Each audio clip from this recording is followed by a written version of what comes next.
Buenas noches a todos, gracias a mi oficina, a Henry y a Alfonso y a todos los que vienen a esta charla, la ven por YouTube, y principalmente también a todos los conferencistas que todos los días nos están enseñando algo nuevo que no sabemos, y realmente es un placer estar con todos ustedes. Hoy es la tercera charla de una seguidilla de 4 que estoy dando acá en mi oficina con respecto a la historia postal del Uruguay hasta UPU. En el día de hoy vamos a tocar el tema del correo marítimo británico, viéndolo desde Uruguay, por supuesto, con ejemplos uruguayos y viendo cómo desde Uruguay se podía mandar una carta por este correo marítimo tan complejo de estudiar, pero que es súper interesante y la verdad que para mí es súper divertido. Un poco el contenido de la presentación lo dividí en dos grandes capítulos, una época de los veleros hasta 1851, y en 1851 la época ya de los buques a vapor y la instalación de la Agencia Postal Británica en Montevideo, que también lo vamos a tratar, y después terminamos con algunas conclusiones, y las preguntas, por supuesto, de todos ustedes, que siempre hacen que la presentación se pueda prolongar unos cuantos minutos más. Como todos ustedes ya saben, el Imperio Británico era realmente enorme. En rosado están todos los territorios coloniales que tenía en el mundo en algún momento. Eso hacía que tenga que llegar por barco a todos los puntos para hacer su comercio, y en lo que a nosotros nos interesa, a enviar la correspondencia, que era la única forma de comunicación entre todos los puntos. Así que el Imperio Británico tenía realmente en el siglo XIX la fuerza naval más importante del mundo. Y por supuesto también querían llegar a muchos puntos que todavía no eran de ellos. Y por eso empezamos esta charla con 1807, que es la primera vez que los ingleses tratan de invadir Montevideo, también Buenos Aires, quedarse con estos puertos tan importantes que, como ustedes saben, son la entrada hacia el río Paraguay, el río Paraná, el río Uruguay, que llevan al norte de la actual Argentina, al sur de Brasil, hasta Paraguay, incluso hasta Bolivia.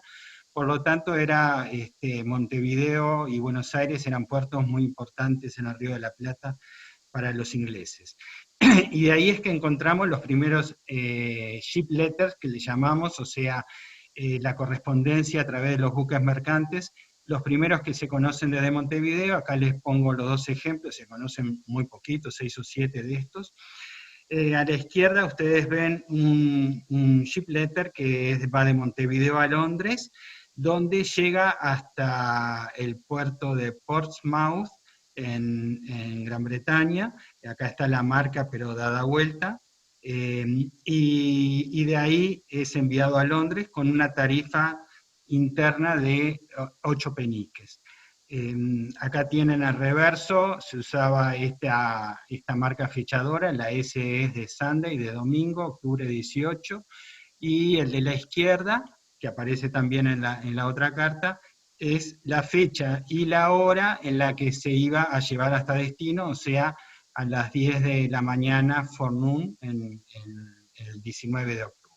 Y a la derecha ya tenemos una carta más pesada, acá está escrita 1 3/4 de onzas, y la tarifa ahí, siempre en los ship letters, como vamos a ver más adelante, se medía por el peso y la distancia desde el puerto de llegada hasta el destino. El destino era Sheffield, que estaba a 230 millas del puerto de llegada, y la tarifa total resultó ser 6 shillings con 6 peniques, que está ahí escrito en la carta. ¿Cómo funcionaban estas tarifas en ship letters en esa época? Bueno, como dije antes, la tarifa interna dependía del peso y la distancia, desde el puerto de llegada hasta el destino final. Y después se sumaban unos adicionales, que por ejemplo era lo que se le pagaba al capitán del barco, según donde llegaba la carta y el destino, quizás tenía que pasar por algún puente y había que colaborar con la construcción del mismo, habían incluso peajes para las rutas, y acá a la derecha ustedes ven un mapa que les puse del libro de Robertson, donde ven la cantidad de puertos distintos a los cuales podía llegar un ship letter.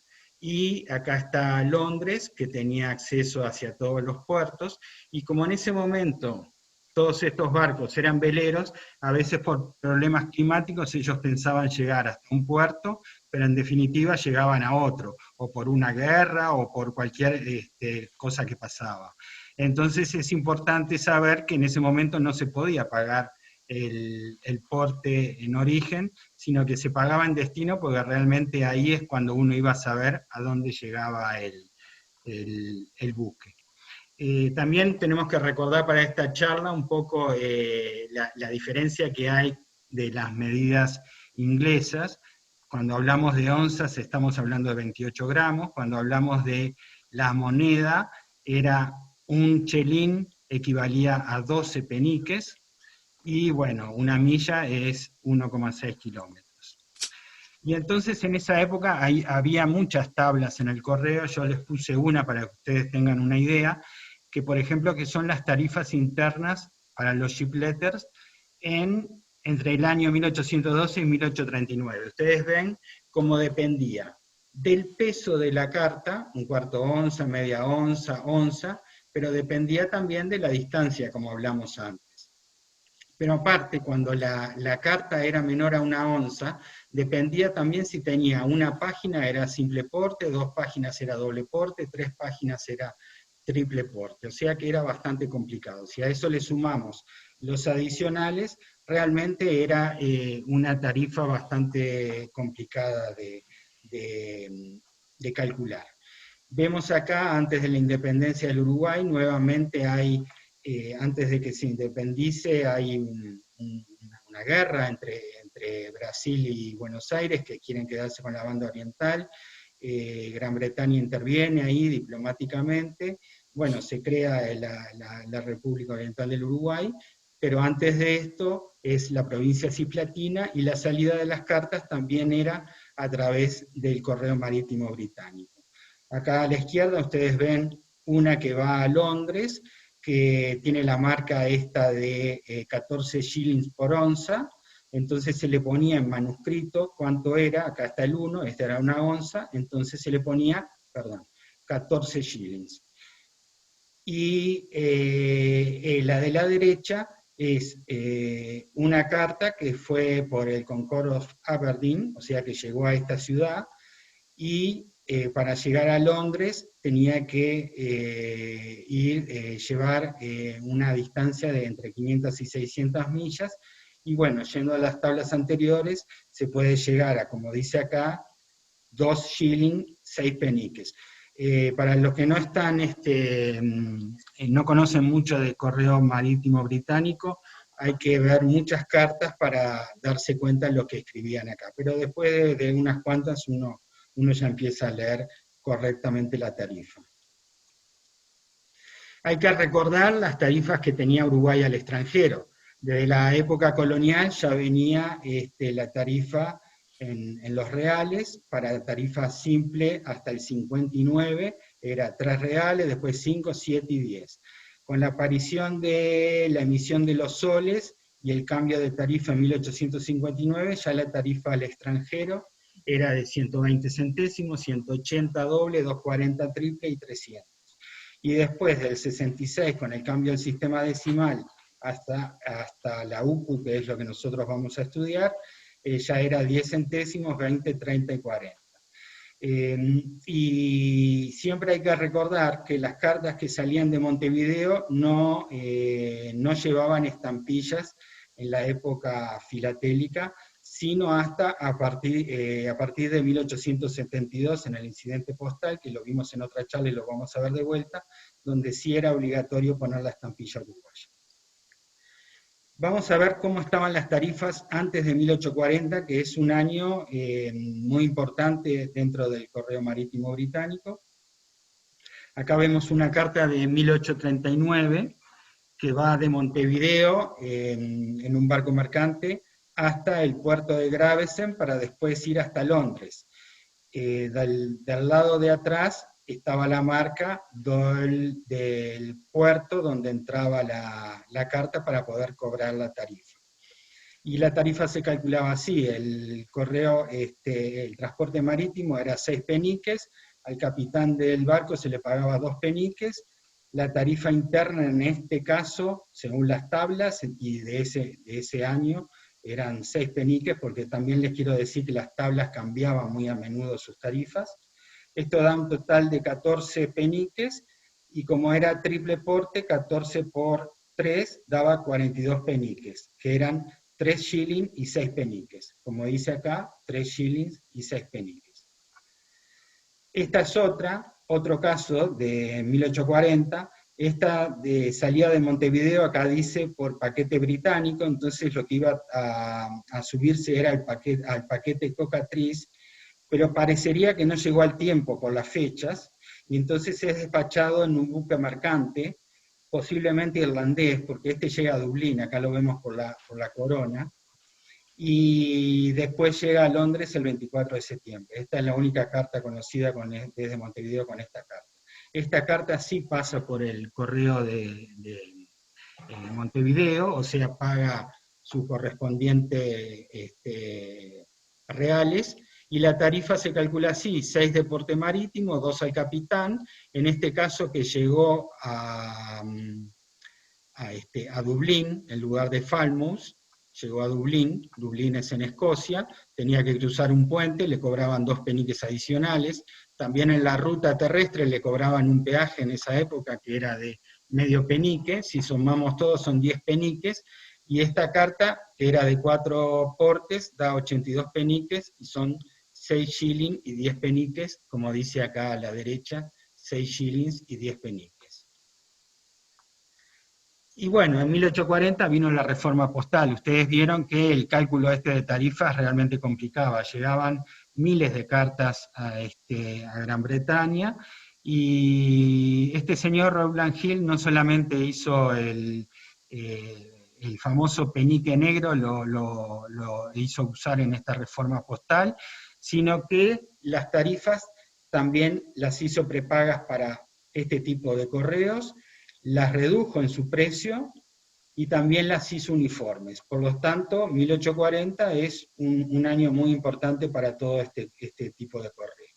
Y entonces acá les puse como ejemplo la última carta conocida desde Montevideo antes de la reforma postal y la primera conocida después de la reforma postal. Si ustedes ven a la izquierda, que fue de 1839 y llegó en noviembre de 1839, la tarifa era, como vimos antes, era de 6 peniques el marítimo, 2 al capitán, 11 de transporte interno hasta Londres, desde Liverpool, esta marca aparece atrás, Liverpool Ship Letter, de Liverpool a Londres por la distancia era 11 peniques, lo que da un total de 19 peniques, o sea, como un shilling era 12 peniques, es un shilling y 7 peniques, que es lo que dice acá.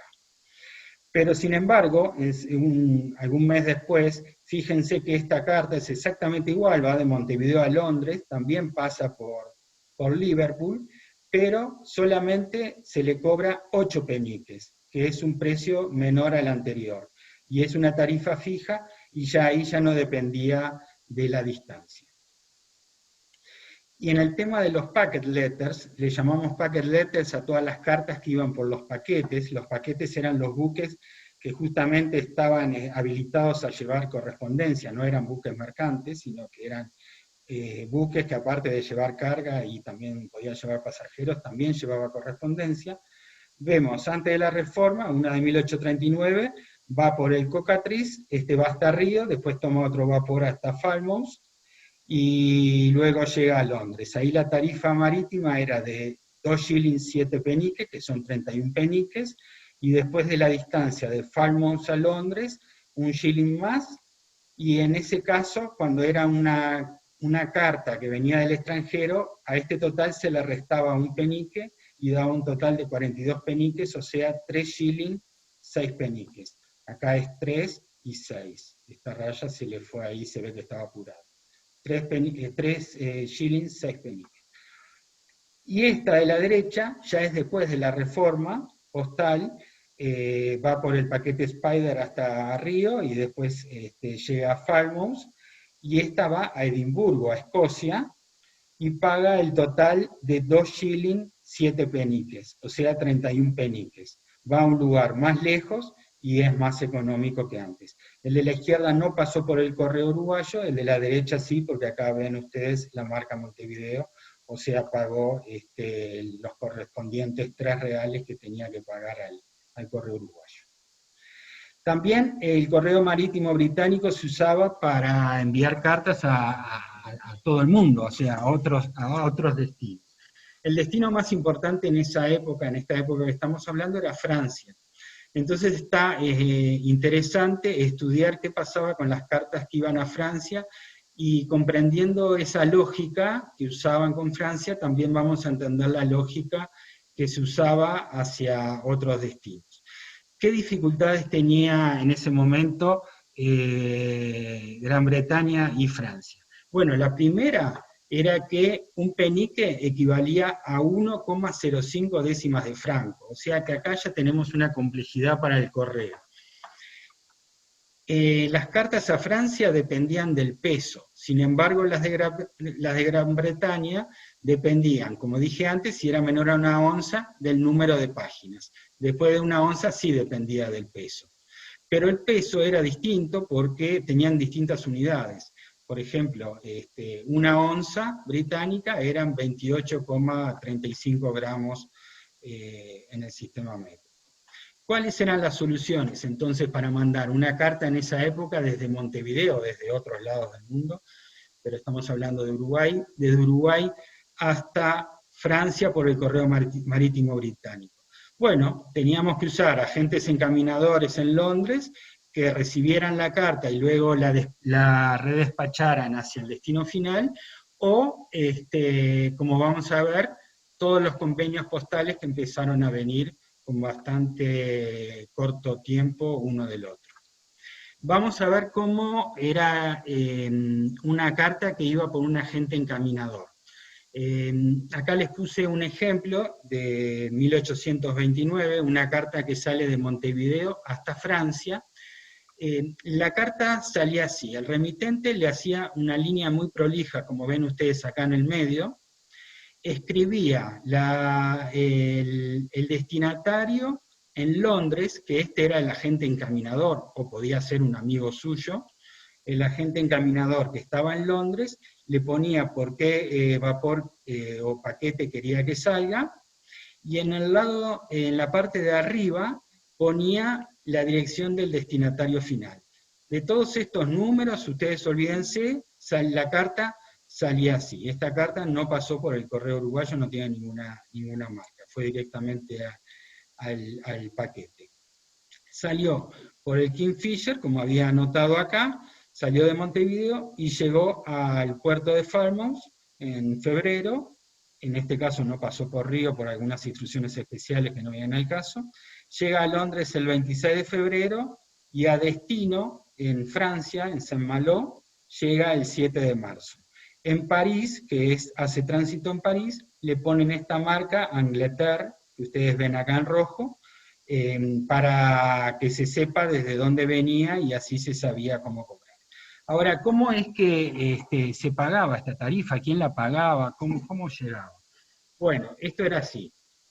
Había esta parte británica que el remitente ponía la carta en el paquete, como les dije antes, llegaba a Gran Bretaña y pagaba lo siguiente: pagaba el marítimo 2 shillings 7 peniques, desde Falmouth a Londres pagaba un shilling más, se le restaba un penique como vemos antes, eso era 42 peniques.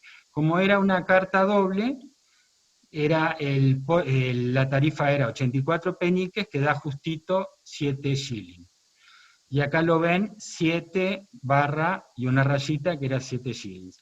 Esto se ponía en tinta negra porque no lo pagó el remitente, sino que lo tenía que pagar el destinatario. Ahora, ¿el destinatario quién era? El destinatario era el agente encaminador en Londres. Esta persona iba al correo británico, levantaba la carta, pagaba los 7 shillings y le tachaba todo el nombre de él, la dirección de Londres, y la volvía a poner en el correo y pagaba la tarifa hasta la frontera, que en este caso era 1 shilling, 2 peniques, por el doble porte era 2 shilling, 4 peniques. Acá se ve el 2 shilling, 4 peniques, en rojo. Estaba en rojo porque lo pagaba la gente encaminador en ese momento.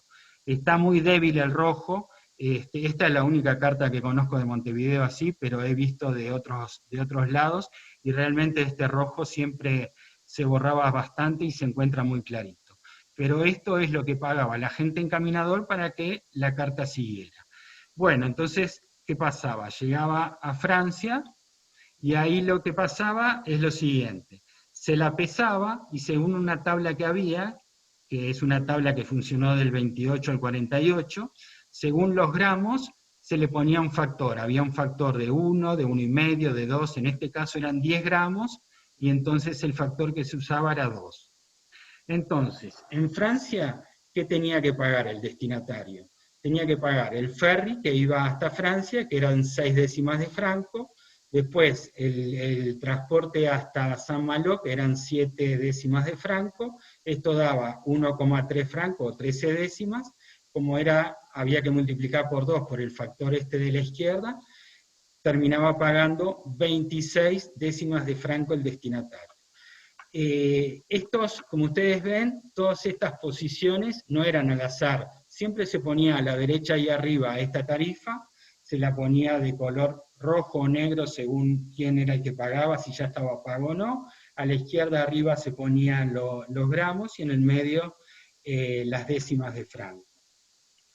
Por supuesto que el destinatario pagaba esto, el agente encaminador pagaba los 7 shillings y los 2 shillings con 4 peniques, y después el agente encaminador se lo cobraba con su ganancia al remitente o al destinatario según lo que hubiera acordado. Y de esa forma llegaba a destino.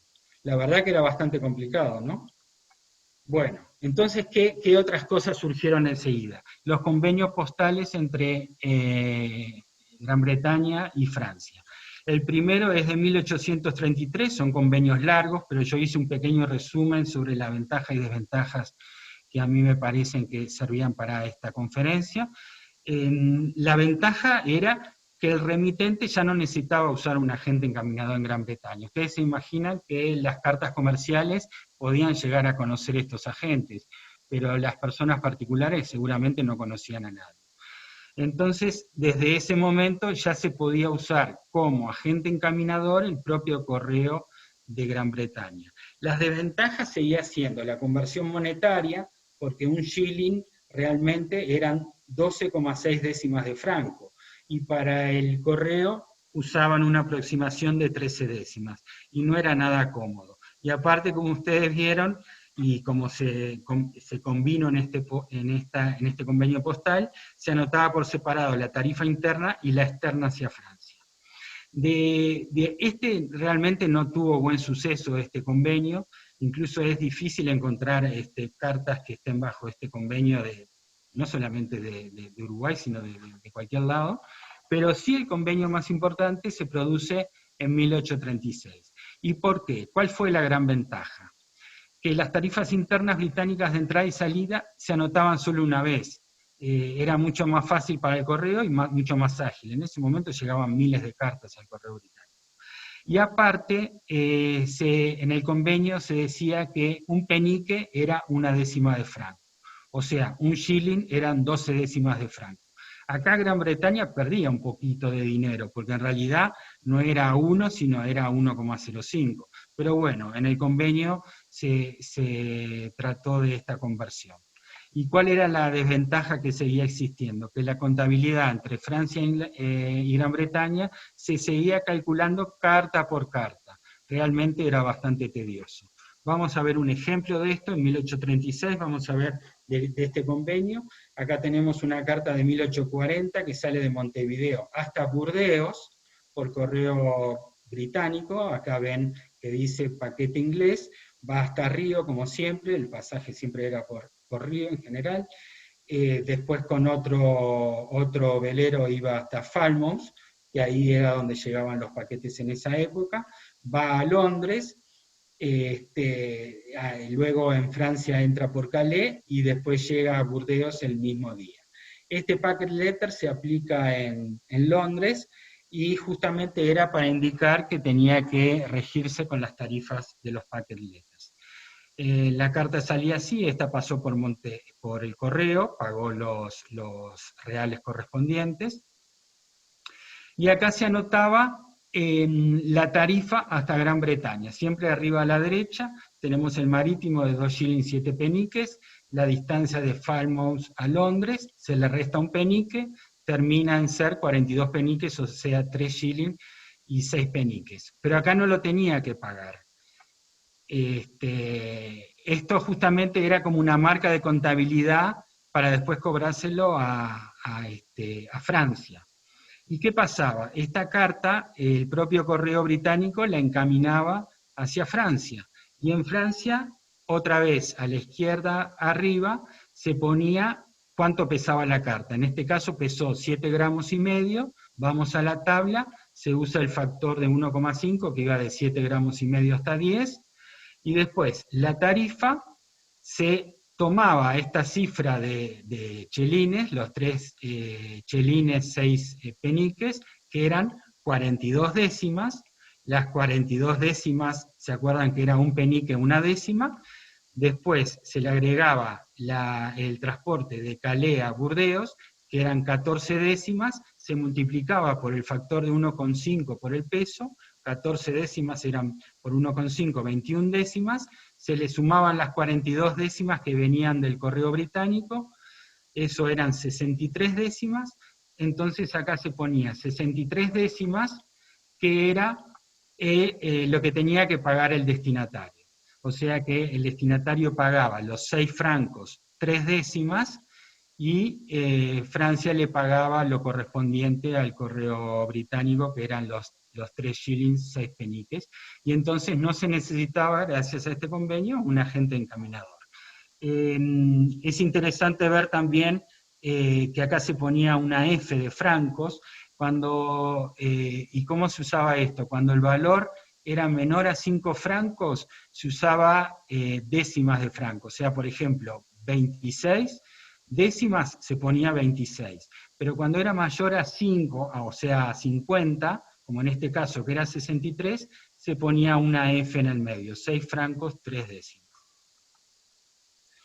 Acá vamos a ver entonces, ya viendo toda esa lógica que vimos, una carta distinta. Esta es la única que se conoce a Dinamarca, a Copenhague, sale de Montevideo, pasa por el correo, es del 43, 1843, también va por paquete inglés, va por el Spider y por Crane, tiene tránsito en Londres, y esta carta llega a Hamburgo.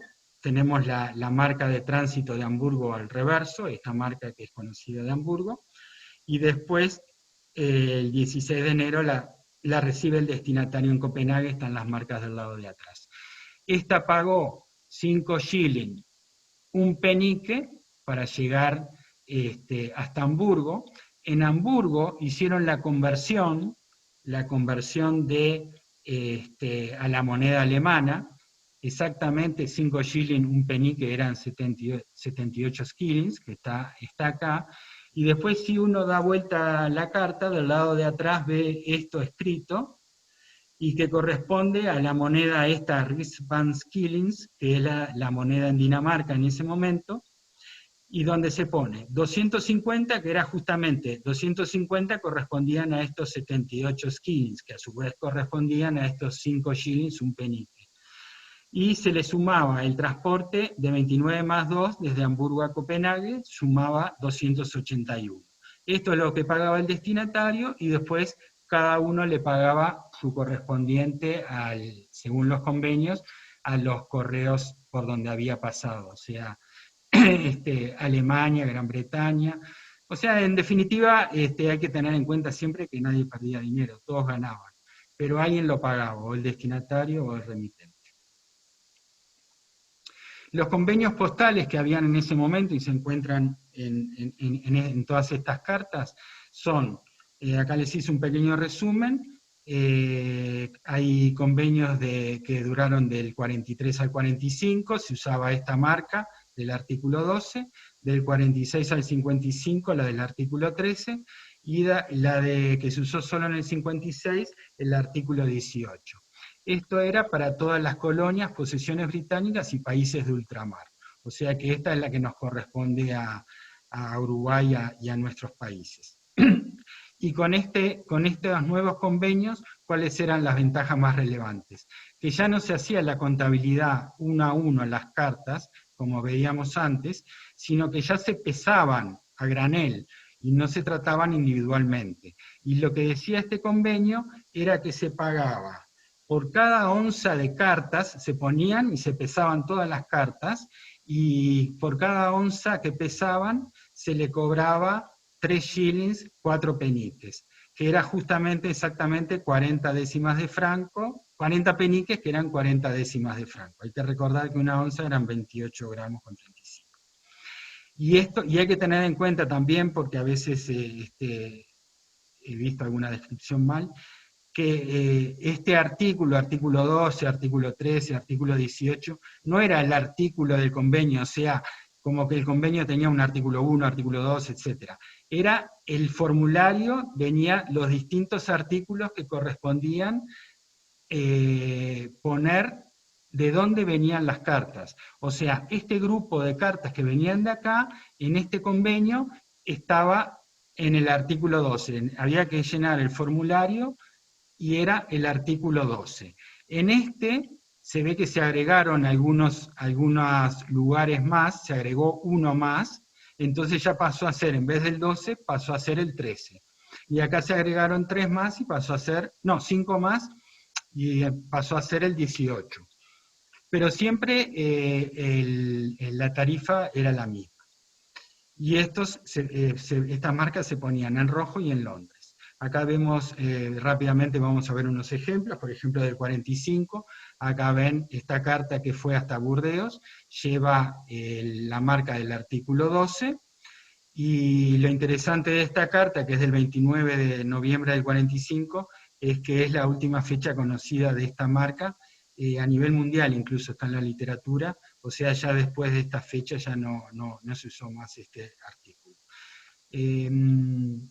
Esta tiene la particularidad que primero iba a ir en un packet letter, pero no llegó a tiempo, y llegó en lugar de llegar a donde tenía que llegar, llegó a Plymouth, y se le puso Ship Letter Plymouth, pero después al llegar a Londres se lo corrigió y se le puso Packet Letter, porque en realidad venía por paquete.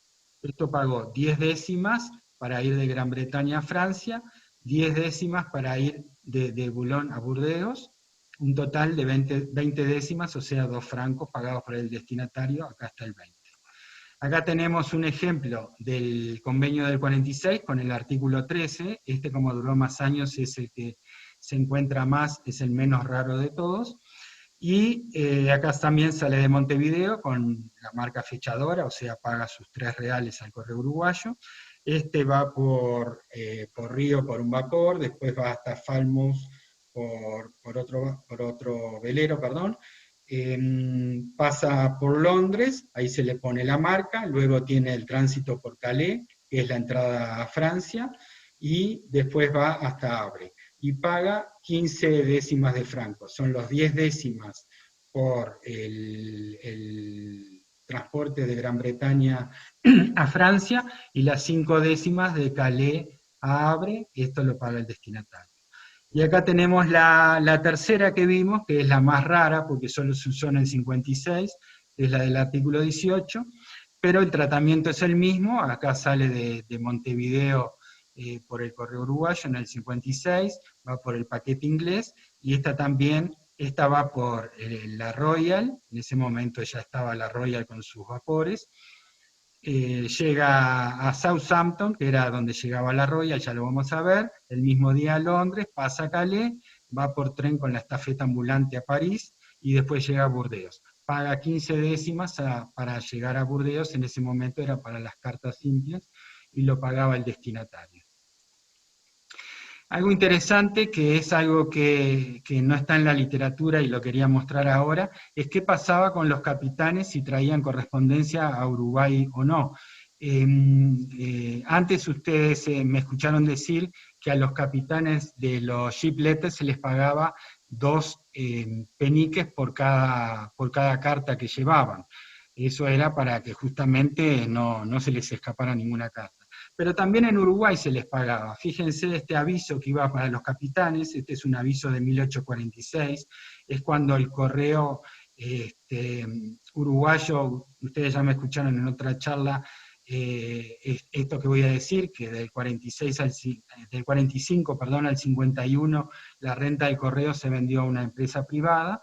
Entonces ellos se ocuparon de poner este aviso en español, en francés y en inglés, donde se le pagaba a los capitanes, acá dice, a los capitanes, por cada carta que entregaban al correo se le pagaba 25 reis.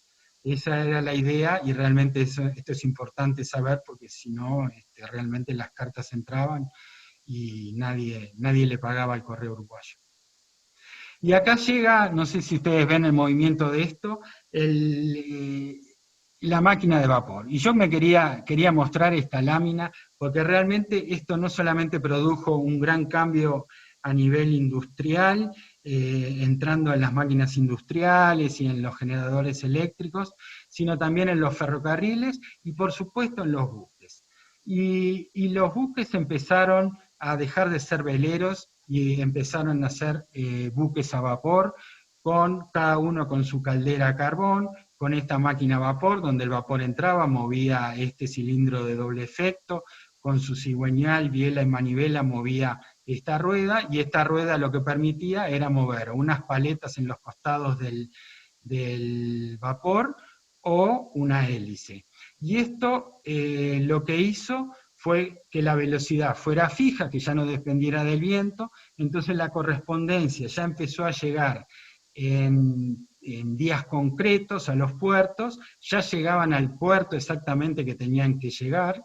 Antes, ¿se acuerdan que yo les comenté que iban a determinado puerto, pero a último momento podía ser que terminasen en algún otro puerto? Y esto facilitó también el prepago de las cartas y realmente agilizó toda la correspondencia en todo el mundo.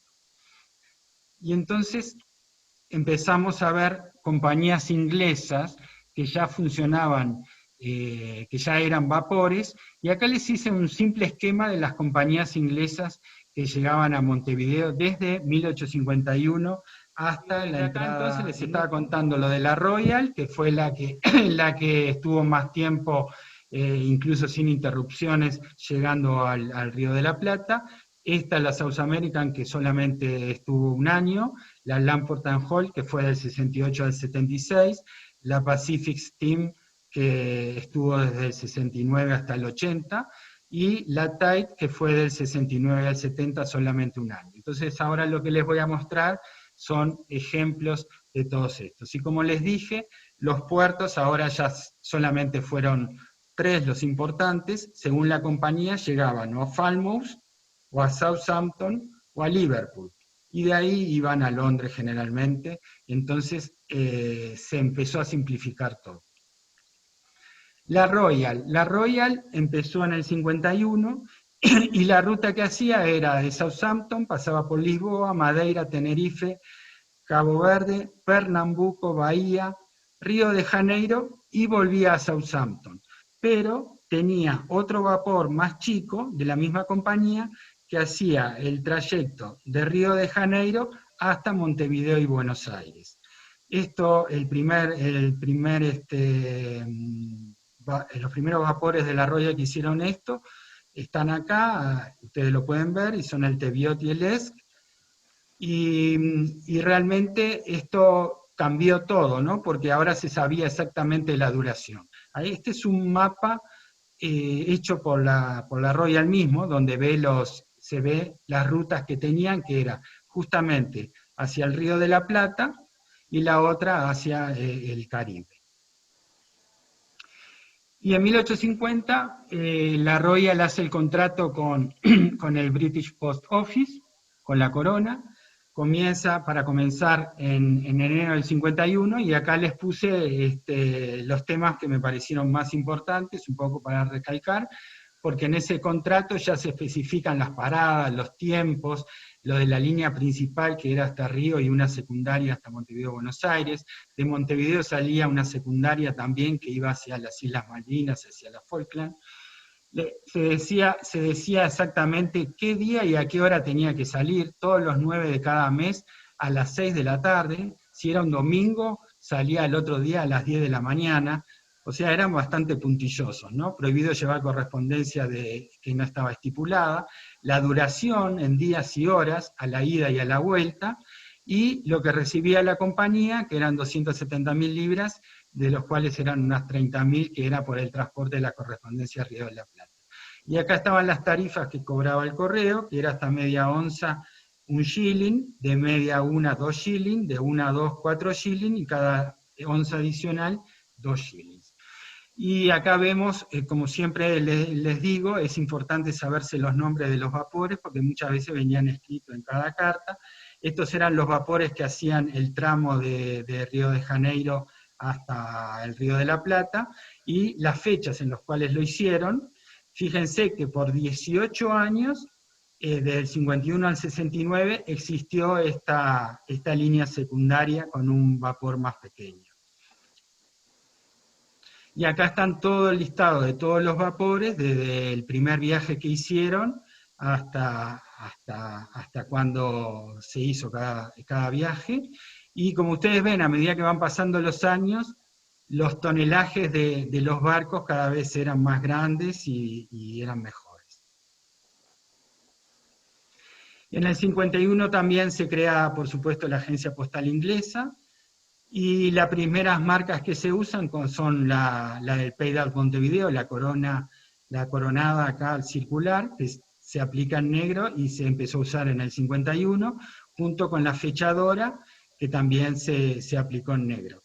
Más adelante, en el 64, comenzaron a venir las estampillas británicas, que se matasellaban con la marca consular, la C28, que correspondía a Montevideo, y también estaban las marcas fechadoras del PEP, que también se usaron en esa fecha, algunas desde el 66, y todo se usó hasta el 72, que fue en el incidente postal, donde se cerró la agencia. Vamos a ver algunos ejemplos. Acá empezamos muestro esta carta con el Paid Out Montevideo, esta es del 57, que va de Montevideo hasta Bilbao. Esto se ponía en la agencia postal de Montevideo, y pagó 1 shilling, que está en rojo, justamente porque ya lo pagó el remitente con el correspondiente Paid Out Montevideo, y del lado de atrás la marca fechadora.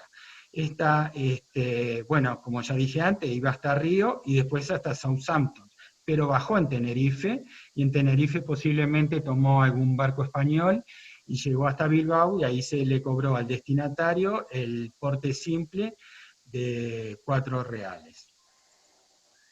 Y acá vemos otra interesante que fue de la agencia postal de Montevideo, pero fue en el otro trayecto de Montevideo a Buenos Aires, y pagó también 1 shilling, acá está con el Payment Montevideo y la marca fechadora de Montevideo, y en Buenos Aires se lo tasó con 2 pesos corrientes en Buenos Aires.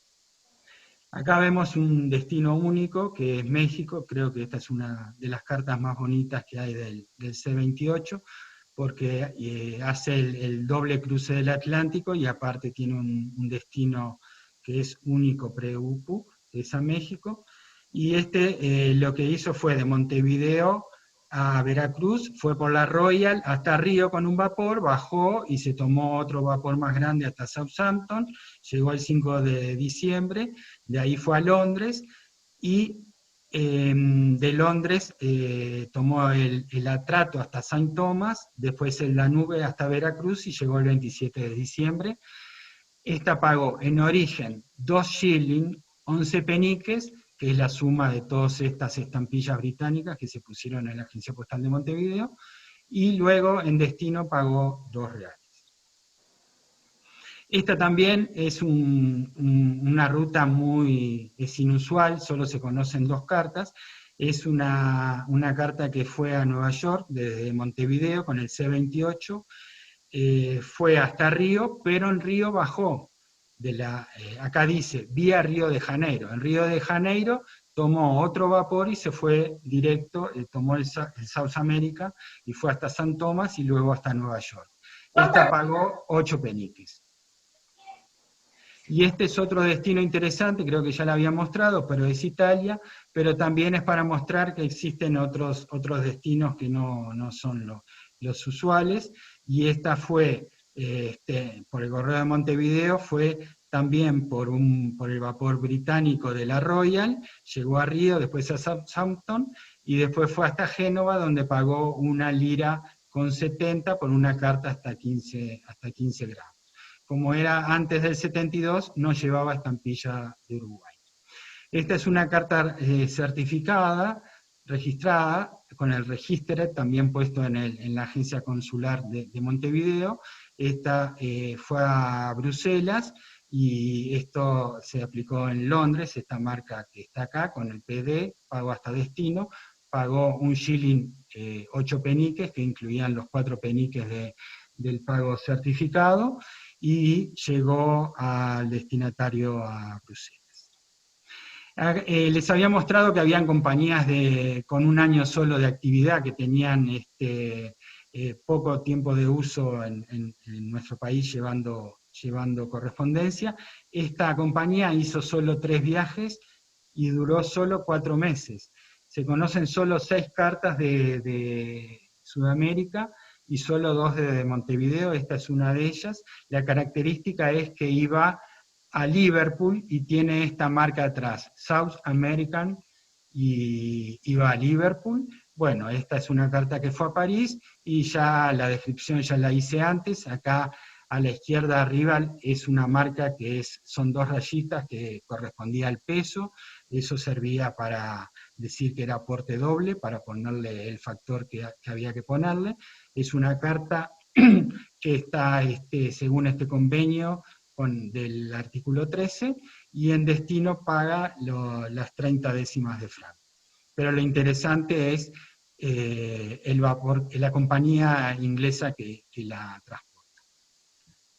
Esta carta pertenece a la colección de Beraldo Santos, que se la pedí y gentilmente me la dio para esta charla. Esta compañía, Titan Company, funcionó del 67 al 70, más bien hacía contratos con el gobierno, con el reinado de Bélgica, o el gobierno de Bélgica, pero también trabajó para el Correo Marítimo Británico en este periodo, y su ruta era hasta el puerto de Falmouth. Los vapores que usó fueron estos, siempre empezaba por City, y acá vemos City of Bruselas, y esta carta fue un destino rarísimo a Canadá. Yo solamente conozco 2 cartas de Montevideo a Canadá con el doble cruce del Atlántico. Una de ellas es esta, que viajó por esta compañía Tite. Y bueno, acá está descrito un poco, para el que lo quiera ver, no sé cómo ando de tiempo, las tarifas. Esta pagó 1 shilling, acá se ve 1 shilling, 5 peniques, que está en rojo, o sea, lo pagó el que la envió desde acá, desde Montevideo, y este 2 es un crédito.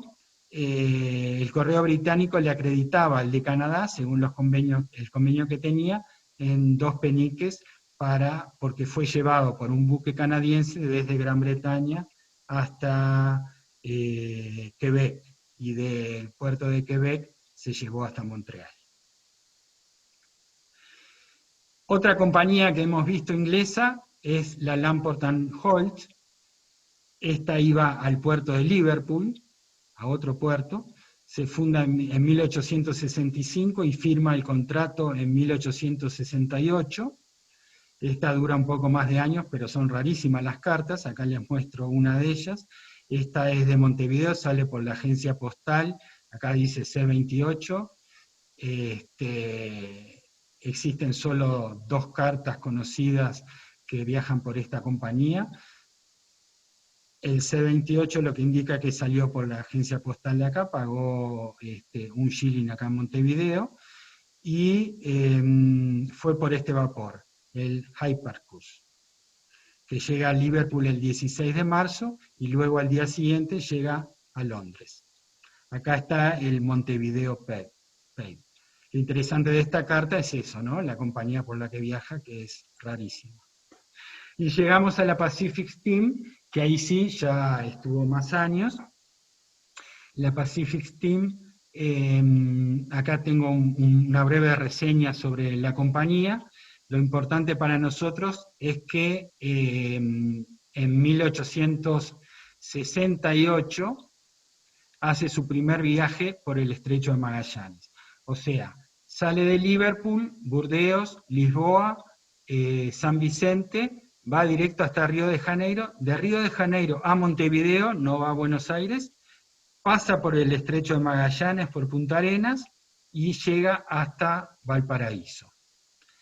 Es en septiembre de 1869, ya tiene la primera correspondencia con el contrato, desde Liverpool a Montevideo, y la propia agencia postal se tiene que encargar de llevar las cartas de Montevideo a Buenos Aires. O sea, se podía mandar cartas a Buenos Aires, pero no era el mismo vapor, sino que bajaban en Montevideo y las alcanzaban hasta Buenos Aires. Vamos a ver ejemplos. Bueno, primero vamos a ver, como siempre, todos los barcos que usó la Pacific, los primeros viajes que hizo, y cuando terminó de hacer viajes, y también, como en todos, vemos cómo a medida que pasan los años van aumentando el tonelaje. Si ustedes recuerdan, voy a ir a la anterior, si ustedes recuerdan, la Royal tenía el viaje desde Gran Bretaña hasta Río de Janeiro, y en Río de Janeiro hacía un transbordo para una línea secundaria hasta el Río de la Plata. Y yo les dije que duró como 18 años, justamente hasta el 69. Porque cuando vino esta competencia, porque esto era un competidor directo, fíjense que iba con el mismo vapor directo hasta Montevideo. Entonces los pasajeros, las cargas, las correspondencias no tenían que bajar en Río de Janeiro, que era toda una incomodidad. Entonces ahí, desde ese año, la Royal también empezó a usar vapores directamente hasta el Río de la Plata, y ya desapareció la línea secundaria. Eso fue a causa de la competencia que tenía con la Pacific. Y acá vemos la segunda carta a Canadá, yo les dije que conocíamos 2. Esta es melliza de la anterior, para el mismo destinatario, pero la diferencia es que la compañía es distinta. La anterior era por la compañía inglesa Tide, y esta es por la Pacific, acá dice Patagonia. Esta carta fue hasta Liverpool directamente, y después tomó esta línea, la Alan Line, para ir hasta Quebec. Pagó en origen un shilling 8 peniques, y después, como fue en un buque canadiense, el correo británico le acreditó 2 peniques para llegar hasta Montreal. Esta es una muy linda carta, que es de la colección de André Schlichter, que también me mandó la imagen para esta conferencia, yo se la pedí. Es una carta que también viaja por la Pacific, pero en lugar de ir para Gran Bretaña, hace el otro camino, va por el Estrecho de Magallanes y llega hasta Lima. Por el momento es la única que conozco así que va de Montevideo a Lima por la Pacific, no sé si existe alguna otra más. Acá tienen el C-28, fue por el John Elder, que era un vapor de la Pacific, va por, como ya les dije, pasa por Punta Arena, pero no tiene ninguna marca, y llega hasta Lima, seguramente bajó en el Callao y de ahí fue a Lima, y pagó 4 peniques en Montevideo. Estas son 2 cartas que van por correo marítimo, pero que no se originaron en Montevideo, sino que se originaron en el interior del Uruguay. Y estas cartas son rarísimas, son realmente joyitas, le digo yo, de la historia postal del Uruguay, porque como les dije, antes de 1872, las cartas que salían de Montevideo se pagaban, pero no necesitaban llevar estampilla uruguaya.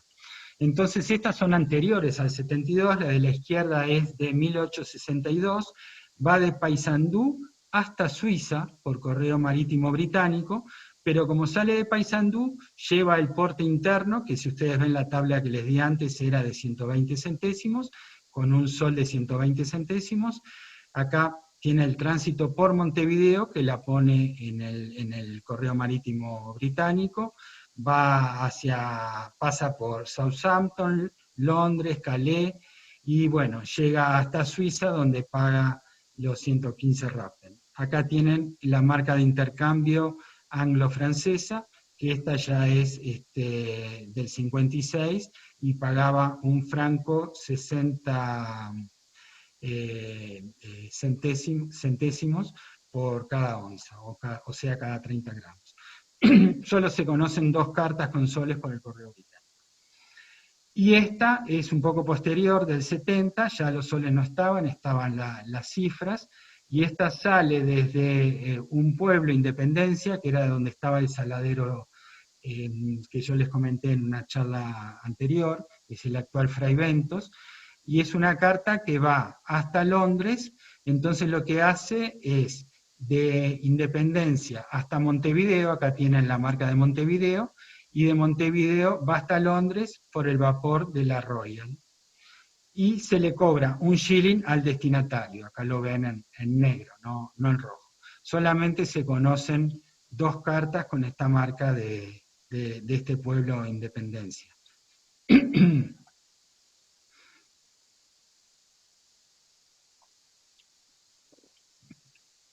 Esta lámina ya la mostré en otra charla, pero la quería dejar que se quede acá, para recordar que 1872 es una fecha muy importante en la historia postal del Uruguay, porque de ahí en adelante es obligatorio ponerle estampillas a las cartas salidas del Uruguay, también desde Montevideo. Es cuando ya está en la emisión de cifras, y es justamente donde cuando se cobraban 10 centésimos, 20 centésimos y así por cada aporte, por carta salida al extranjero, y es cuando justamente se cierran las agencias postales inglesa y francesa, y se llama incidente postal por algo que yo ya había contado antes, que había un barco británico que no quería, se resistía a llevar correspondencia, y bueno, ahí hubo un incidente bastante importante, pero el gobierno se mantuvo firme, y después empezaron a franquearse con estampillas. Y acá vemos, esta es del 75, vemos estábamos en la Pacific, vemos una interesante carta que va de Montevideo hacia el otro lado con la Pacific, hacia Valparaíso. Esta también va por el estrecho de Magallanes, ya lleva la estampilla de 10 centésimos como debe ir, no lleva nada británico, y cuando llega a Valparaíso se le cobra al destinatario estos 10 centésimos, que era para la tarifa de una carta hasta 15 gramos. Y del lado de atrás está la recepción en Valparaíso. Acá tienen anotado el nombre del vapor, Illimani, que es justamente de la Pacific. Acá hay otra, después del 72, esta del 73, una que va a Italia, donde se muestra también el porte uruguayo. Estas son 60 centésimos, o sea que corresponde a 6 portes de Uruguay, que son 3 portes en Italia, porque en Italia el porte era con más gramos, que era hasta 15 gramos, y en Montevideo era hasta 7,5 gramos. y en destino se la tasa con 5 liras, una décima, con el pago y los sellos correspondientes, los segnatase italianos característicos a la llegada para el pago del destinatario.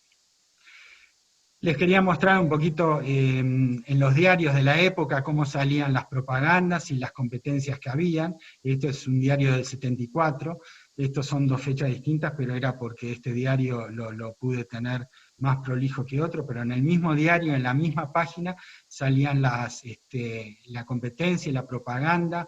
Este es el caso de la Pacific, y este de la Lamport and Holt, con los nombres de los barcos, por dónde paraban, qué escalas hacían. Acá ven la Pacific, cómo iba las fechas que salían hacia Europa y las fechas que salían hacia el Pacífico, tocando Punta Arenas, Coronel, Valparaíso y demás puertos de costumbre hasta el Callao. Y bueno, las ofertas que hacían, les daban vino de mesa a todos los pasajeros que iban a Europa, las compañías teatrales tenían rebaja, o sea, realmente había competencia entre ellas. Y para terminar les quería mostrar un conocimiento de embarque de la Royal, de la época. Me gusta coleccionar este tipo de conocimiento de embarque o guías de carga, como se llamen. Tienen una linda litografía, y este es justamente de la Royal, perdón, saliendo por el Tíber. Este es de Lisboa, de 1874, hace una carga hacia Montevideo. Y justamente como estamos en mi oficina, elegí para terminar un barco de la Royal que nos traía hasta Montevideo cajones y barriles de vino para que nosotros disfrutemos. La bibliografía que usé, principalmente, es bueno, Isidoro de María para la parte de Uruguay, un libro bastante antiguo, pero después el Howard para la parte de los paquetes británicos en América del Sur, el Salles para la parte francesa, el Robertson para la historia postal de Londres, Robinson para este tipo de correspondencia británica, y el libro de Geoffrey Lewis, que muchos lo deben de conocer, de Australia, lo estuvimos con él en Chile, que escribió este libro específicamente sobre el convenio postal de 1836. Por supuesto que existen decenas y decenas de libros sobre este tema, que es bastante complejo. Incluso cada libro de estos usa muchísima bibliografía para poder hacer. Solamente este libro de Lewis, yo conté cuántos libros él usó, y él usó 72 libros, tiene en su bibliografía, solamente para hacer un libro sobre este convenio postal de 1836. Y bueno, con esto termino, agradeciendo, como había dicho al principio, a todos ustedes, a Alfonso y a Henry, y quedo a disposición por cualquier pregunta que necesiten hacer. Gracias. Gracias, Walter. Muy bien, Walter. Muy bueno, Muy Walter. lindo. Muy lindo. Fabuloso, Fabuloso. Muy bueno, Walter. Muy bueno. Sí, sí. Preguntas para Walter. Excelente, Walter. Excelente complemento con la charla de mediodía. Sí. Sí, esta charla vieron que no era solo de agencias postales, y la verdad que agencias postales es un tema en sí mismo, pero como Olivier está haciendo el estudio de las agencias postales en el Atlántico, ahí vamos a profundizar más. Estamos colaborando Everaldo y yo con eso, porque como ustedes vieron en las rutas, los vapores iban por Pernambuco, Río,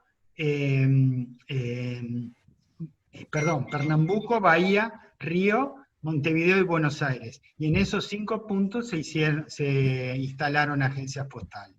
O sea que ahí vamos a tener un poco más amplio. La de hoy, la excepcional, la de Jesús y Ya, era sobre agencias postales. Entonces yo ahí me prolongué un poco más y fui desde el comienzo con los ship letters y packet letters, y un poco explicar cómo se calculaban las tarifas y las rutas. Walter, yo tengo una pregunta. Me gustó mucho cómo has cubierto absolutamente todo. Y obviamente en el correo que arribaba a Europa habían ciertas diferencias si venía de la costa del Pacífico o venía de la costa del Atlántico. Una de esas diferencias creo que fue con el Colonies Art, porque hay un Colonies Art 20. Yo he visto cartas de Perú, he visto cartas de Chile, nunca he visto cartas del otro lado.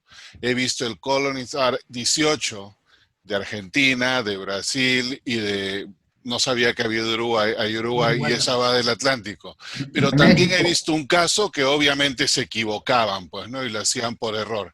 ¿Existe algo de la costa del Atlántico con el Colonizar 20? De Montevideo no. De Montevideo mostré absolutamente todo. De Buenos Aires no estoy seguro, no sé si está Olivier por ahí que me pueda ayudar. Nunca la vi, por lo menos, nunca la vi tampoco. Nunca viste, ¿no? Solo 18, ¿no? De ese lado del Atlántico. Porque esa es creo que la única diferencia. Del Pacífico hay 12 y 13, igual que lo hay del Atlántico, y luego se ve 20, pero 18 yo nunca he visto del Pacífico. La de 18 es muy rara, como dije, se usó solamente en 1856, sí. Y es bastante raro encontrar... Y es el mismo tiempo, la 20 también es del 56. Marco Alejandro creo que te está levantando la mano, ¿hay algo ahí? Sí, gracias. Yo tengo un poco de estudio sobre las marcas contables, sobre el tratado anglo-francés, y así fue como al menos las cartas desde México que iban a Francia por por barco inglés, se les ponía la marca contable, inicialmente como artículo 13, después incluso artículo 12, luego 13 y luego 18. También 18. Por lo que pude leer porque era la columna donde se deberían de registrar el paquete de cartas. Exactamente. Eso fue hasta 1856, bien dicen. Después, tanto Francia como Inglaterra empezaron a usar ya las marcas contables que mostró el señor Walter, que se les denomina las marcas contables de caja de un franco con 60, o el huevito, que se le llama francés, ¿verdad?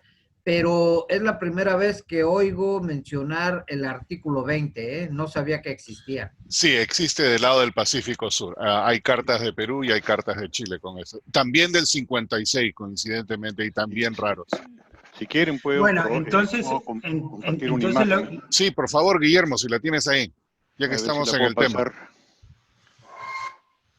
Entonces ahora descubro por qué existió la del 56, porque se ve que se agregaron alguna más, sí, ahí está. Y cambió el artículo. Perfecto. No sé si la ven, no. Sí, la vemos. Si la pudieses abrir. Sí. Ahí está. Artículo 20. Y este es de Lima. Si levantar un poquito sería ideal. Ahí está.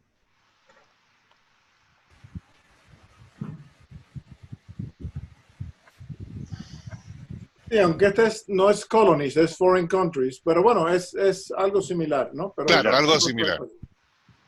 Y había otros artículos, ¿no? Había el artículo 5, que se usó muy rara vez. Pero estas son las más comunes por mucho, ¿no? Bueno, acá yo abrí el SAGES, entonces estoy mirando el Foreign Countries, artículo 20, y dice bien claro que se usaba para las cartas que provenían de Chile, Ecuador, Bolivia y Perú, y que iban por la vía de Panamá. Fantástico. Confirmado, Costa Sur, Pacífico Sur. Página 31 del SAGES. Perdón.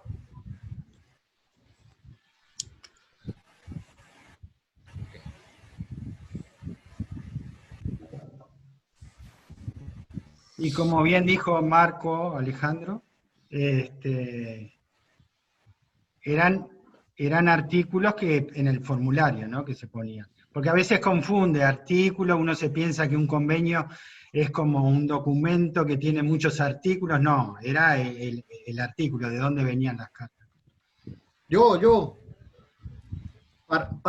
para los ingleses era la columna en la que debería de registrarse, pero para los franceses, una vez que se empezaron a utilizar las marcas de huevito, sí era el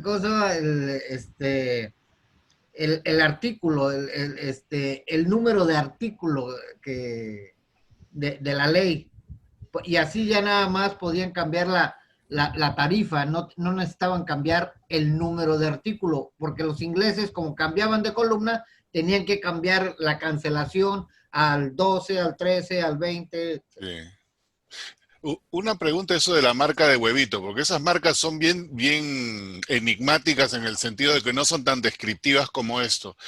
¿Qué literatura los menciona? Yo he visto esas variedades, pero infinitas. ¿Cuál es el libro ese? De Salles, marca de intercambio. Pero en Salles no están todos, es el... por ahí también. Sí, pero el de huevito es entrada por Francia, ¿no? En contrario al rectangular, ¿no? Sí. Los que tienen la F son de la carta entra por Francia, los que tienen la GB. Exacto. Claro, eso sí. Por Gran Bretaña, ¿no? Sí. Está todo acá, está todo acá.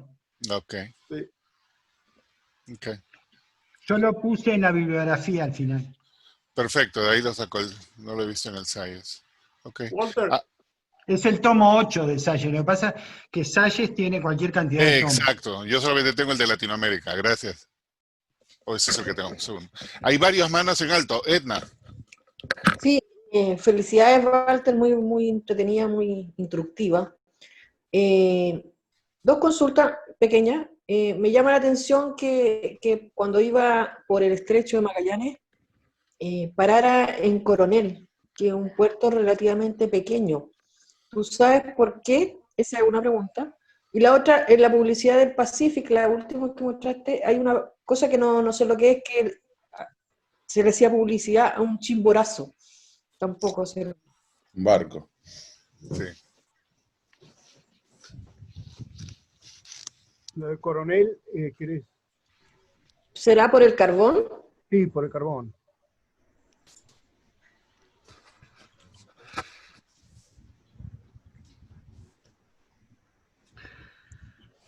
Ahí. Para el Pacífico, tocando en Punta Arenas, Coronel, Valparaíso y demás puertos de costumbre hasta el Callao. Allá. Sí, puede ser que sea. Era por el carbón, eran todos buques con calderas a carbón y tenían que cargar carbón cada tantos días. Claro, por eso pasaban a cargar carbón ahí. Y por eso paraba también en San Vicente, En Talcahuano. ¿Y cuál era tu otra pregunta, Edna? ¿Qué ahí dice? ¿El chimborazo es un nombre de un barco?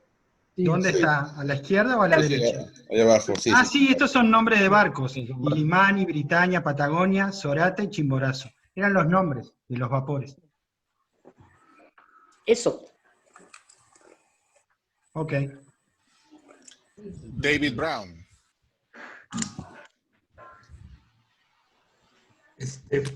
Muy interesante, Walter, me gustó mucho la conferencia. Tengo dos pequeñas preguntas sencillas, que son las dos estas. ¿Cómo cobraban los encaminadores en Londres? Porque la carta se pagaba en Uruguay y la pagaba en Francia o en algún otro lado de Europa el que la recibía. Y la otra pregunta que tengo, ¿qué diferencia hay entre un ship letters y packet letters? Bueno, los encaminadores no era cualquiera, tenía que conocer al remitente o al destinatario, eran parte del negocio. Vamos a decir, vos le escribías, vos eras un comerciante de Montevideo, le hacías negocio con un comerciante en París y uno de los dos tenía algún agente encaminador con el cual mantenía o era del mismo... alguien perteneciente al destinatario del mismo negocio, vamos a decir, o algo. Tenías que conocerlo para que después él te cobrara, eso era así. Y por eso es que a la gente se le dificultaba mandar una carta porque no conocía a un agente encaminador, en cambio el comercio sí. Y después se lo cobraba más su ganancia, tenían su ganancia. Entonces no eran para el público en general los agentes encaminadores. Era difícil tenías que tener un conocido o alguien que conozca a un agente encaminador. Capaz que vos eras amigo de un comerciante de Montevideo, y entonces él te decía, bueno, yo te la mando, no sé, supongo. Pero tenían como su por eso red. habían tantos convenios después, ¿no? Por eso vinieron todos los convenios, para facilitar todo eso. Y por eso mostré esa carta, para que vean lo dificultoso que era, ¿no? Para cobrar todo eso. Y la segunda carta se le llama ship letters a las cartas que iban por buques mercantes. Y packet letters a los que iban por paquetes. Los vapores paquetes eran aquellos que estaban habilitados para llevar correspondencia. Los otros eran buques mercantes donde el capitán te tomaba la carta y después la llevaba y él cobraba esos 2 peniques. Y como el aviso ese que mostré de Montevideo, si traía alguna para acá, le daban 25 reis. Yo supongo que traía las cartas el capitán, las entregaba al correo, las contaba, no las hacía, no sé qué, y le decían pasá por caja y le pagaban.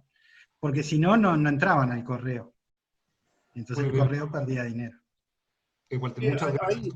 Muy buena. Sí.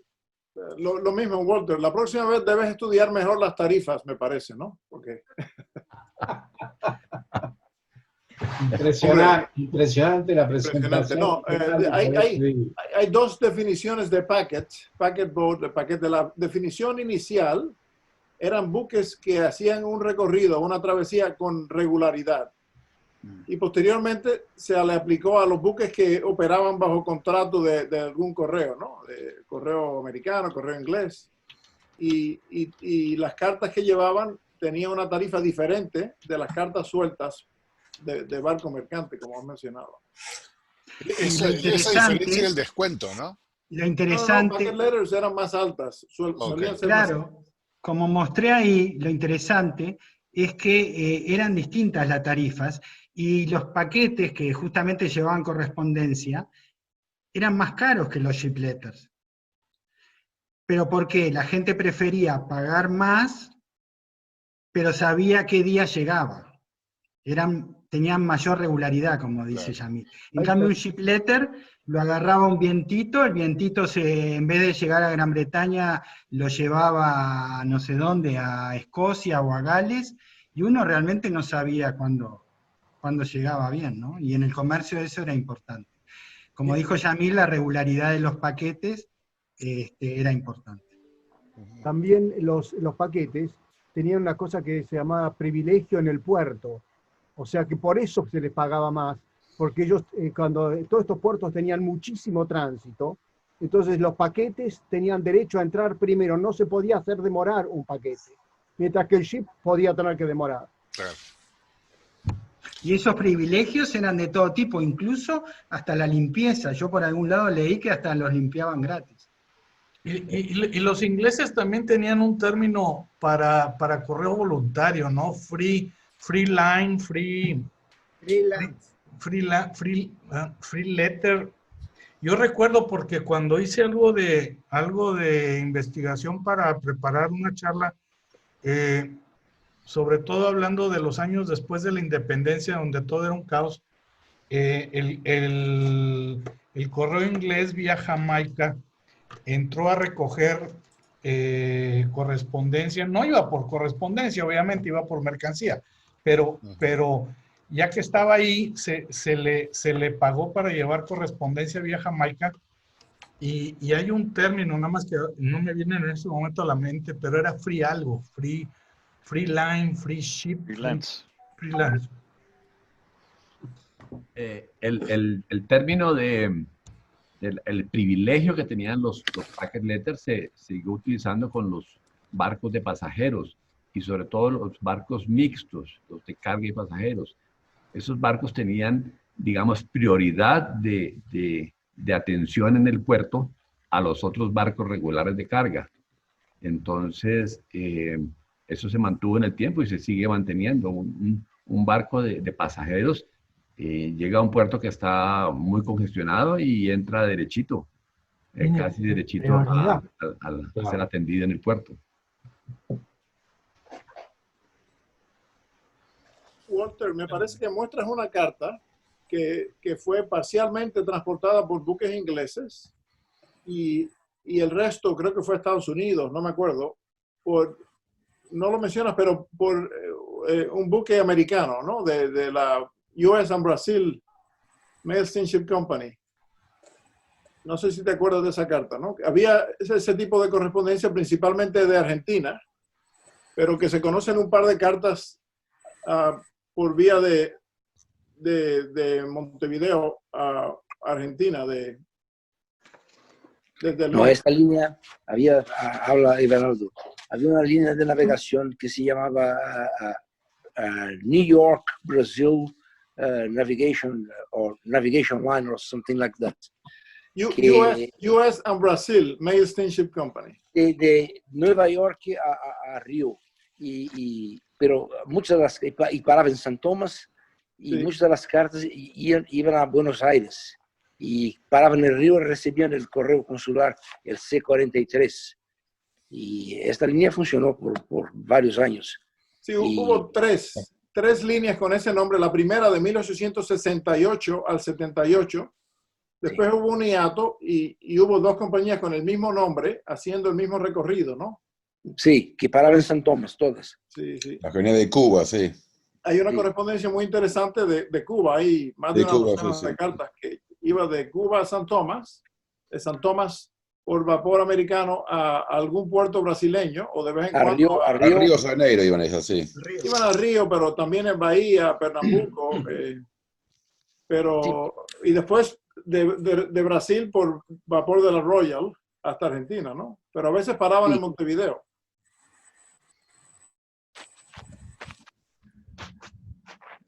Todos los navíos que partían de Río de Janeiro paraban en Montevideo.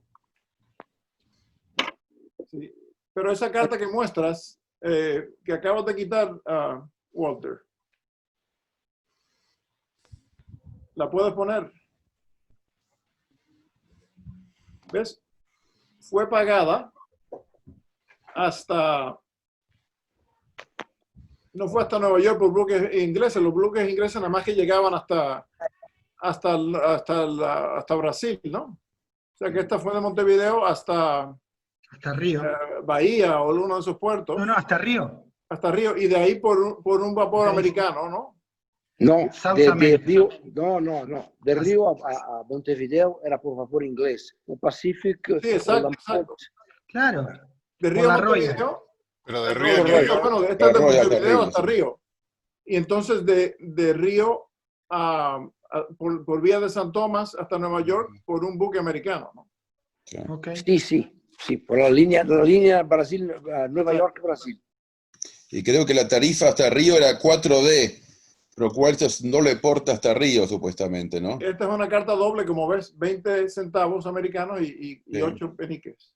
8 peniques, exactamente. Sí. Son muy raras estas cartas, dirigidas al norte, ¿no? Sí. Bueno, yo puse acá 2 cartas conocidas con esta ruta desde Montevideo. Y viste que le ponían arriba, vía Río de Janeiro, para que no siga de largo, ¿no? Y entonces llegaba más rápido a Nueva York. Si iba hasta Gran Bretaña y después volvía hasta Nueva York, demoraba más. Creo que la que sale en Argentina van todos vía Londres a Estados Unidos. Sí, yo conozco un par que fueron por la US and Brazil Mail Steamship Company, pero la mayoría cruzan el transatlántico, el Atlántico 2 veces, ¿no? No, yo conozco como 20 cartas o más de Río de Janeiro a Nueva York por la línea Brasil-Nueva York, parando en San Tomás. Sí, y como 7 o 8 que van a Buenos Aires, que paran en el consulado consulado inglés en Río con el C-43. Sí, de Brasil son mucho más comunes, pero de Argentina o Uruguay no solían usar esta ruta mucho, ¿no? Sí, no son tan comunes. ¿Y qué tal la línea Cosmos que funcionaba también en este lado? ¿Se conoce algo de Uruguay usando esa línea? Yo no conozco. Lo que pasa es que la Cosmos nace en 1880. Ok, al borde de esta presentación. Okay. Está muy cerca de la UPU. Por eso son tan difíciles de conseguir cartas pre-UPU Cosmos.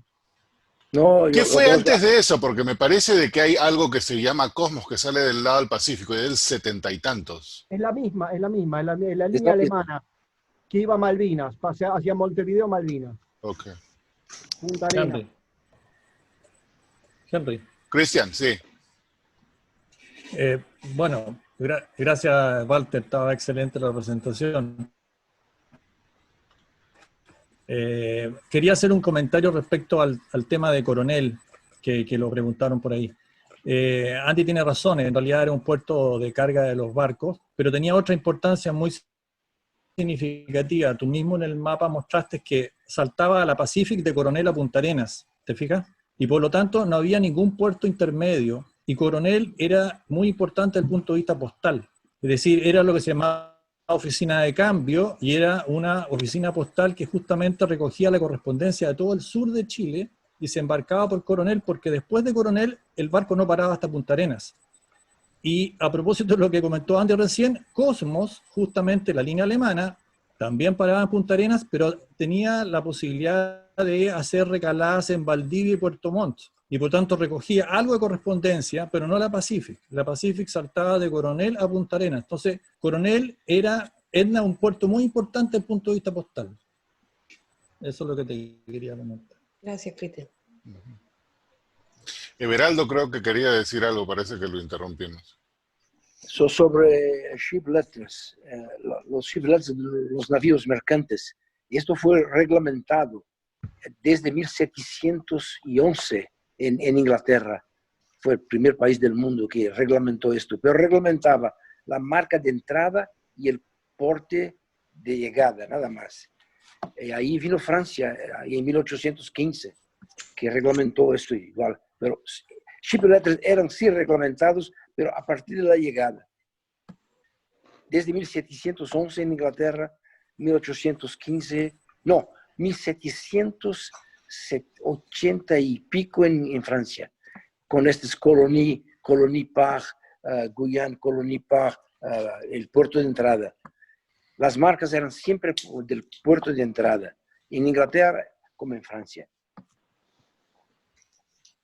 Sí, así exactamente como dice Beraldo, por eso vimos esas, yo les mostraba al lado de cada carta el nombre del puerto de entrada y la palabra ship letter.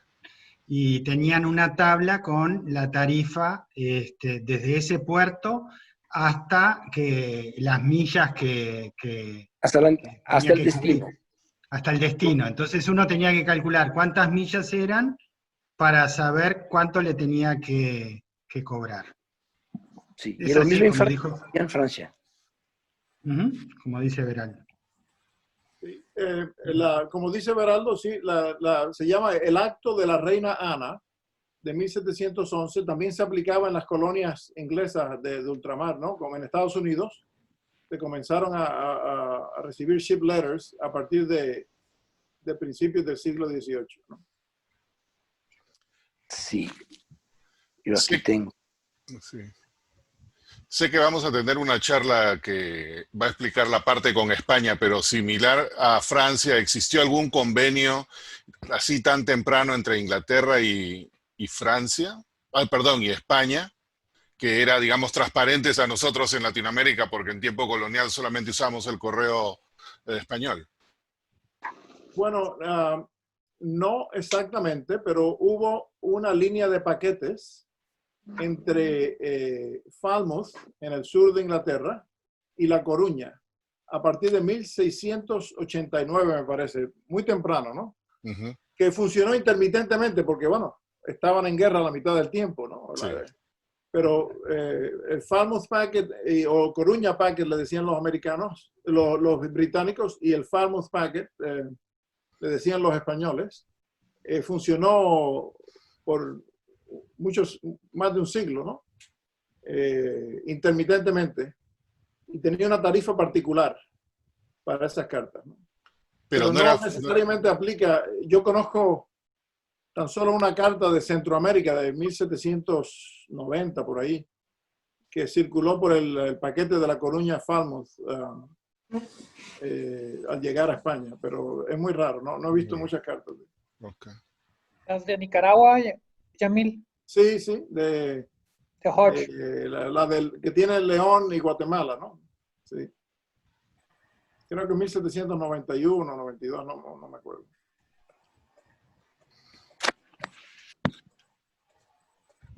Volviendo al Sayes, el que yo tengo es el tomo, ¿dónde estoy? Acá, 4.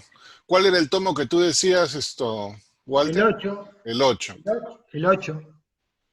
¿El 8 qué cubre? El 8 se llama justamente las marcas de intercambio franco-británicas. Listo. Es ese justito el que... Justo el que no tengo. Exacto. Entre 1843 y 1881. Y también las marcas de intercambio francesas F de 1858 a 1875. Ok, gracias. Está en este Hay que tomo. tener los 8.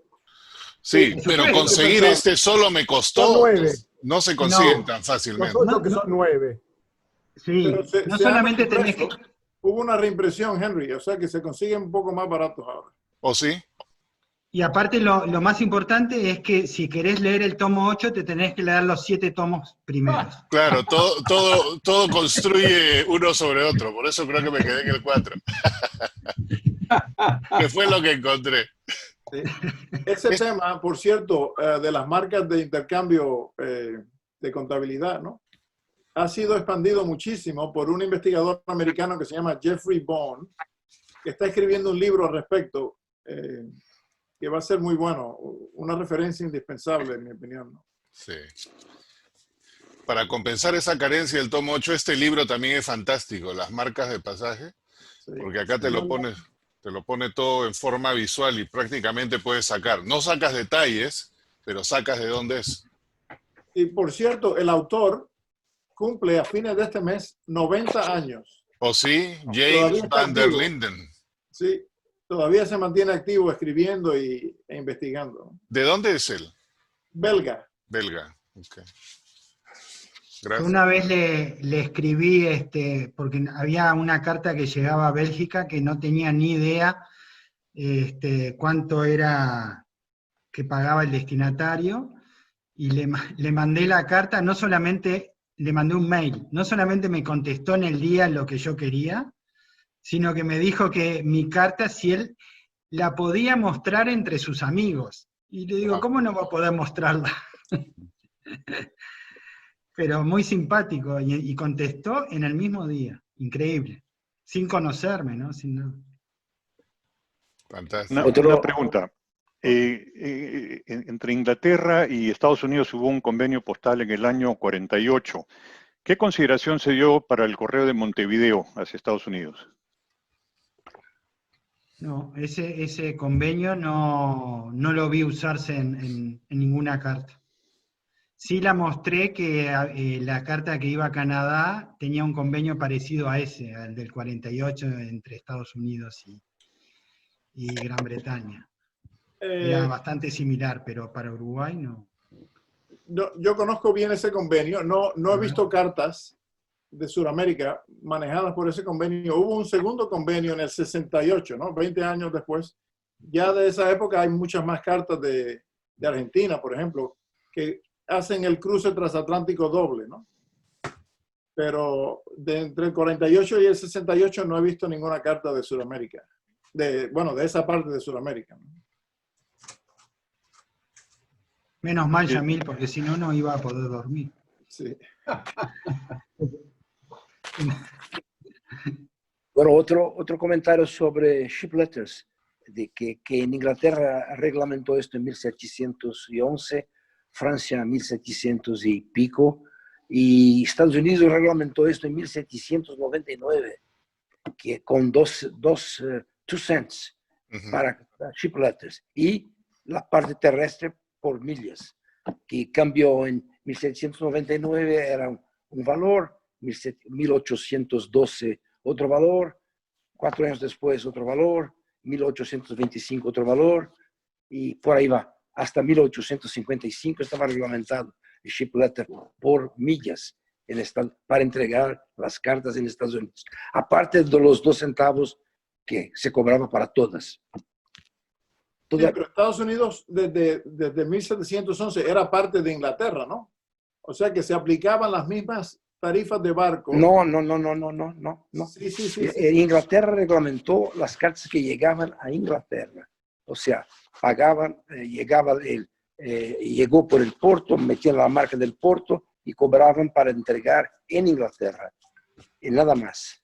No, pero lo mismo, la tarifa de barco de 2 centavos se aplicaba en las colonias americanas de Inglaterra, Estados Unidos, a partir de 1711, más la tarifa terrestre, se modificaron varias veces. De hecho, después de la independencia de Estados Unidos en 1783, se mantuvieron las tarifas coloniales hasta cuando tú mencionas, 1799, cuando se establecieron otras tarifas en centavos. Antes de esa eran en moneda de especie, ¿no?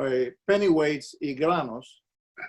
Pero las mismas tarifas de barco se comenzaron a aplicar a partir de 1711 en las colonias americanas de Inglaterra. No estoy seguro, no. Pero, ok. Yo estoy seguro. Reglamentado por Estados Unidos fue en 1799. Sí, bueno, es que de 1711 no existía Estados Unidos. Era parte de Inglaterra. Pero que yo sepa, Inglaterra reglamentó para las cartas que llegaban en Inglaterra. Nada más. Bueno, hay que ver esto. Sí. Está muy lejos. Yo no había nacido.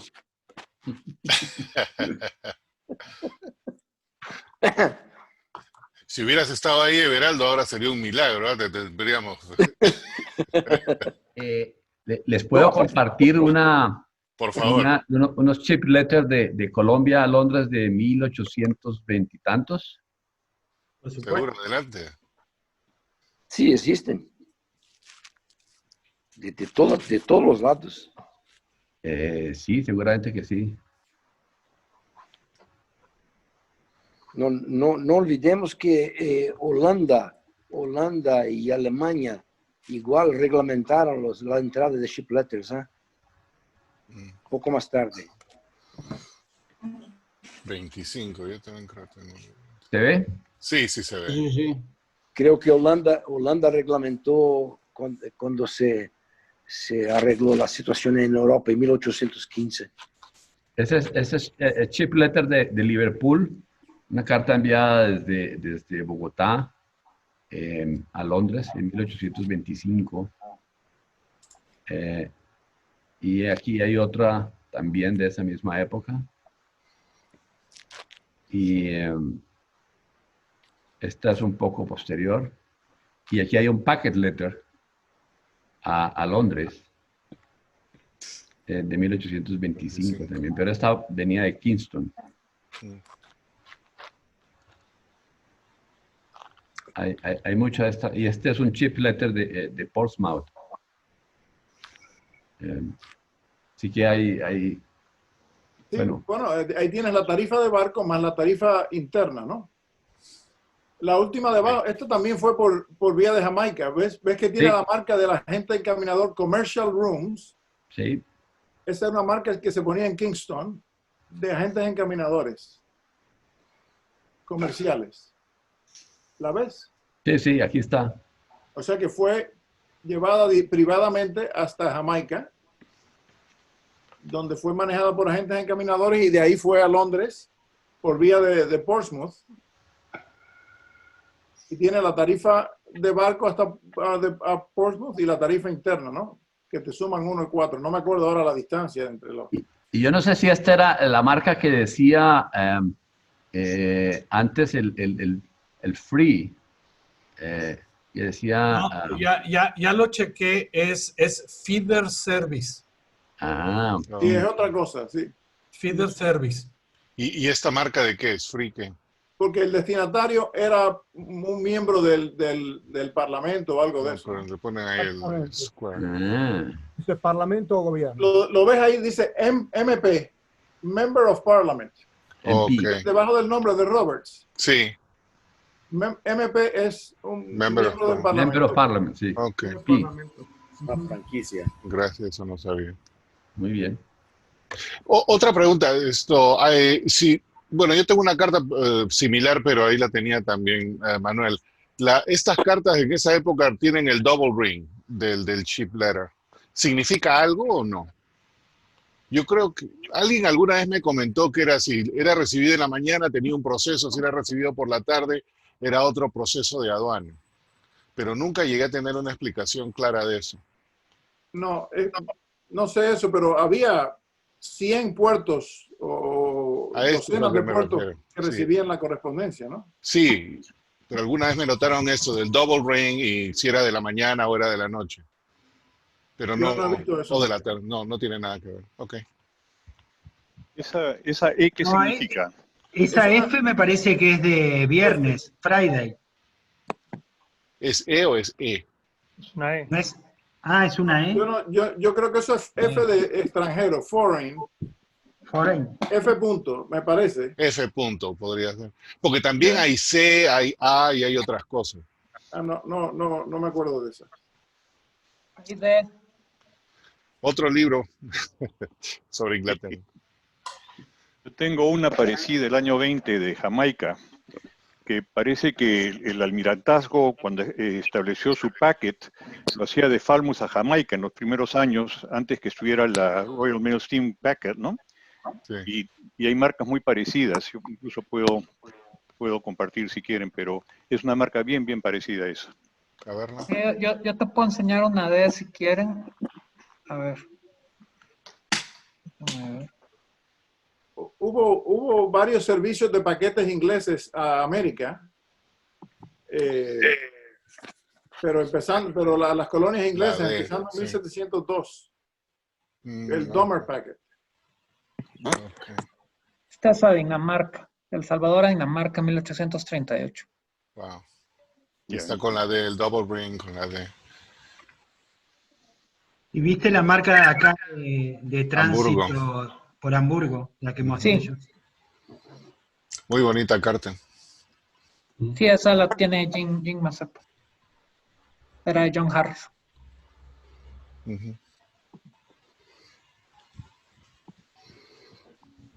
Sí, no está mal.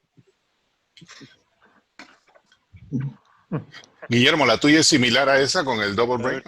Te la enseño si quieres. Espérate, déjame ver. La pueden ver aquí. ¿La ven, no? Ahí viene. Por la mano izquierda. Sí. De Jamaica con lo que parece ser una F, ¿no? Una F. ¿La puedes agrandar? Ahí está. ¿No? Sí. Y es del año 20. Bueno, es que te digo. Está muy bonita. Podría ser, porque claro, la que yo tengo de repente, yo pensé que era E, pero de repente es esta F, exacto. Ok, gracias. Comparándolas, Henry, estas marcas, puede ser una E. Recordémonos que el palito de la S pudo haber desgastado primero por lo delgadito. La que nos mostró Guillermo, que era una D, no tiene ningún punto. Así que esta bien puede ser una E que esté desgastado el palito superior e inferior. Claro. Varias posibilidades. Sería intención de ver, lo ideal sería verla más de uno. ¿Qué libro es ese? Después que leas los 8 libros de Salles. En mi tiempo libre. En tu tiempo libre, la historia postal de Londres, de Robertson, y ahí vas a encontrar todas estas marcas. Fantástico. Pero también... Después de hacer los videos. Hay mucha cosa. Está el de Robertson de toda Inglaterra, ¿no? Que es un mamotreto, ¿no? Bueno, por eso. Sí. Pero que primero lea los 8 de Salles. Bueno, por lo menos estoy en la mitad. Pero bueno, están en francés, Henry, para facilitarte las cosas. Google Translate is my best friend. ¿Alguna otra pregunta o acotación? Es muy divertido todo esto. Y cuando uno se piensa que había tantos miles de cartas de correspondencia y empieza a estudiar las tarifas, se da cuenta que realmente no había muchos errores. Realmente hacían bien las cosas. Eso es lo más resaltante, ¿no? La precisión y bueno, también hay que pensar que era el Internet de esa época. La comunicación y era una fuente de ingresos importante para todos estos países, habría que realmente, ¿no? Y es una red increíble. Y lo hacían en el día, porque al otro día Sí. ya estaba en otra ciudad. Sí, cierto. Y hay tarifas, por ejemplo, como anécdota, que a mí no me daba, y hasta que encontré en un libro, encontré que se cobraba, en un año habían hecho un puente entre Escocia y Inglaterra, y como tenía que pasar por ese puente, durante 1 año o 2 años cobraron 2 peniques más para ayudar a la construcción de ese puente durante 2 años. Y justo la carta caía ahí. Le metí los 2 peniques y me dio justito. O sea, es increíble, pero es divertido. A mí me divierte. Por eso los ingleses casi que pierden las guerras, por complicados. Es increíble. No, para complicar las tarifas alemanas, esas sí son un dolor de cabeza. Pero no me recomienden ningún libro, por favor. No, eso... Excepcional. Bueno, pero ahí uno se da cuenta por qué se creó la UPU, era una necesidad. Exacto, era Claro, una locura. sí. Y por qué la reforma postal del 40, era una necesidad. Si no lo hacía Rowland Hill, lo hacía otro. Pero alguien lo iba a hacer. Era una necesidad ya. Exacto. Un abrazo. Chao. Ok, nos vemos, Yamil. Bueno, ¿algo adicional antes de terminar? Ok. Walter. Bueno. Adelante, Miguel. No, simplemente, yo es una lástima que soy ignorante de estos temas y no te puedo hacer una pregunta inteligente, pero la verdad que te quiero felicitar, porque yo en su época estudié historia postal y me parece maravilloso lo que presentaste. Realmente gracias. Maravilloso. Gracias. Así es, fue fantástico. Walter. Excelente. Muy lindo, Walter. Gracias, Muy bien, Walter. Estaremos aquí para la 4. Gracias a ustedes por los aportes, porque también uno aprende con los aportes. Eso es cierto, sí, uno como que se retroalimenta de cada, ¿no? Y se ve la calidad de las charlas que van mejorando. Por eso a quienes van a hacer en diciembre, nuestros mejores deseos. Siquiera ya pasamos por allí, porque cada vez la vara está más alta. Sí, hombre, está difícil. Vamos a ver el día de mañana.